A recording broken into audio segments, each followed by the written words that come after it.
Bonsoir, aujourd'hui c'est vendredi 17 novembre. Totorina, l'ancien chef de la mafia sicilienne, est mort. L'homme qui avait pris le contrôle de la Cosa Nostra à partir des années 1970 était emprisonné depuis 1993. Il avait 87 ans. L'ancien chef suprême de Cosa Nostra, Totorina, l'un des parrains les plus redoutés de l'histoire de la mafia italienne sicilienne, est mort vendredi des suites d'un cancer, ont annoncé plusieurs médias italiens. Salvatore Totorina, qui avait eu 87 ans jeudi, est mort dans l'aile des prisonniers d'un hôpital del Parme, dans le nord de l'Italie. Peu avant 4 heures, heure locale, 5 heures, heure française, selon les principaux quotidiens du pays et l'agence de presse ANSA, l'hôpital n'a pas immédiatement confirmé sa mort. Sont 5 heures, parce que Italie et France même l'heure, non? Les gangsters qui purgeaient 26 peines de détention à vie et auraient commandité plus de 153 meurtres étaient ces derniers jours dans les comas. Sa femme et 3 de ses 4 enfants avait été reçu jeudi une autorisation exceptionnelle du ministère de la Santé italien afin de lui dire adieu. Giovanni, le fils aîné de Rina, purge une peine à perpétuité pour 4 meurtres. Pour moi, tu n'es pas Totorina, tu es seulement mon père, et je te souhaite un joyeux anniversaire. Papa, un séjour triste, mais important. Je t'aime, a écrit jeudi son autre fils Salvatore sur Facebook. Surnommé la Belva, le veuve, Totorina a fait régner le terreau pendant presque de 20 ans en Sicile et au sein de Cosa Nostra, dont il avait pris le contrôle à partir des années 1970. Le clan de Corleone, né le 16 novembre 1930 à Corleone, près de Palerme, Sicile. Ce fils d'un paysan pauvre avait rejoint la mafia à 18 ans. Après une première peine de prison pour meurtre, il était devenu dans les années 1950 un des soldats de Luciano Liggio, dont il prend la place en 1974. Gravissant un an en l'échelon de l'organisation. Il avait fait l'objet d'un premier mandat d'arrêt en 1969, mais avait réussi à vivre dans la clandestinité. Pendant près d'un quart de siècle, probablement sans jamais quitter la Sicile. Trafic de drogue, enlèvement, racket. Totorina avait fait ses têtes imposées dans tous les secteurs d'activité traditionnels de Cosa Nostra pour asseoir le pouvoir de son clan, les Corleone. Il s'était engagé en début des années 1980 d'une guerre sanglante contre les vieilles familles parlementaires qui avaient fait plusieurs centaines de morts, accusé de plus de 150 homicides, condamné à une vingtaine de peines de prison à vie. Il était accusé d'avoir commandité plus de 150 homicides. Les crimes les plus retentissants commandés par Totorina ont été l'assassinat en 1992 en 1993 des juges antimafia Giovanni Falcone et Paolo Borsellino, qui en 1987 avaient courageusement traduit en justice plus de 300 membres de la mafia.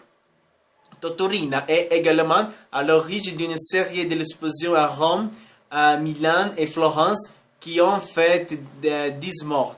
Que Dieu ait pitié de lui, car nous n'aurons pas pitié, a dit une association pour les victimes de l'explosion de Florence selon le quotidien Fatto Quotidiano. Il avait toujours affirmé être étranger à Cosa Nostra, avait de reconnaître implicitement son rôle en 2009. Demande suspension de peine rejetée.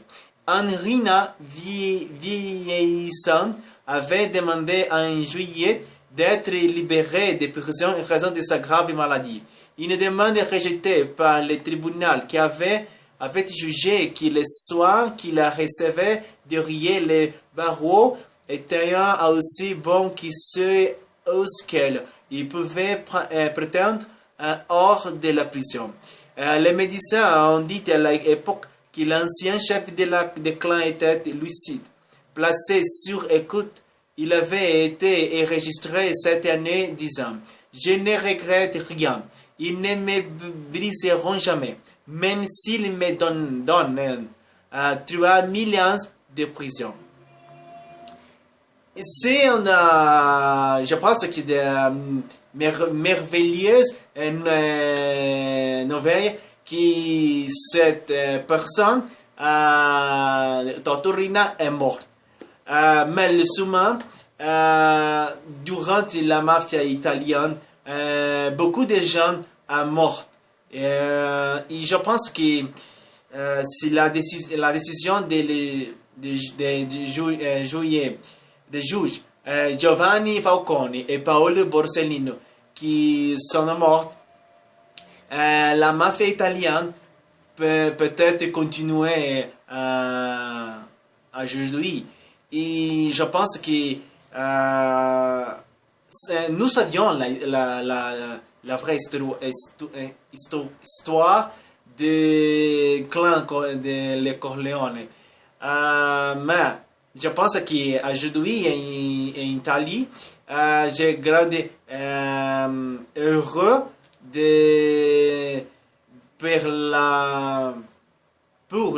par la mort de Totorina. Non? Comme j'ai dit, malheureusement, lui, il a mettre 50 personnes, plus de 150 personnes. Mais la justice a fait, lui il est mort en prison. Mais je pense que la Cosa Nostra est finie, non, sans le contrôle de ce personnage. Et je pense que Dieu peut avoir pitié de lui, mais je pense que non. La justice de Dieu sera également de l'humain, de l'être humain, des hommes. Parce que la justice de Dieu est une justice forte. Lui, il a fait un grand mal à la population italienne et lui, il doit parler, non, avec Dieu en ce moment. Non? Merci beaucoup pour regarder ma nouvelle vidéo. Si vous voulez voir Ponte Français parler avec moi en français, venez ici à classe.idiomas où nous pouvons faire les leçons de français par Skype et calculer en monde. Partagez cette vidéo avec votre famille, votre ami et tout le monde. Donnez like à ma page sur Facebook. Abonnez-vous à ma chaîne sur YouTube. C'est très important pour moi. S'il vous plaît, abonnez-vous à ma chaîne sur YouTube. À ma chaîne, vous pouvez trouver d'autres vidéos en autre langue. Portugais, brésilien, espagnol, italien, anglais et aussi en français. C'est intéressant nouvelle que j'ai trouvé, que j'ai lu, que j'ai donné mon opinion. S'il vous plaît, regardez, commentez, donnez like à votre vidéo, partagez, c'est très important aussi. Si voulez-vous parler avec moi sur quelques thèmes, s'il vous plaît, envoyez-moi un message sur WhatsApp. Ici, c'est mon numéro de WhatsApp. Il sera un grand plaisir de recevoir votre message, d'accord? Merci beaucoup à toutes vous, à mes amis françaises, à toutes les personnes qui parlent français au monde. Merci beaucoup. Un salut spécial à France et vive la France. Bonne nuit de vendredi, un bon week-end. Finalement, c'est le week-end. Un bon jour de samedi et à demain avec ton 24 centimes. Merci beaucoup. Au revoir. À bientôt.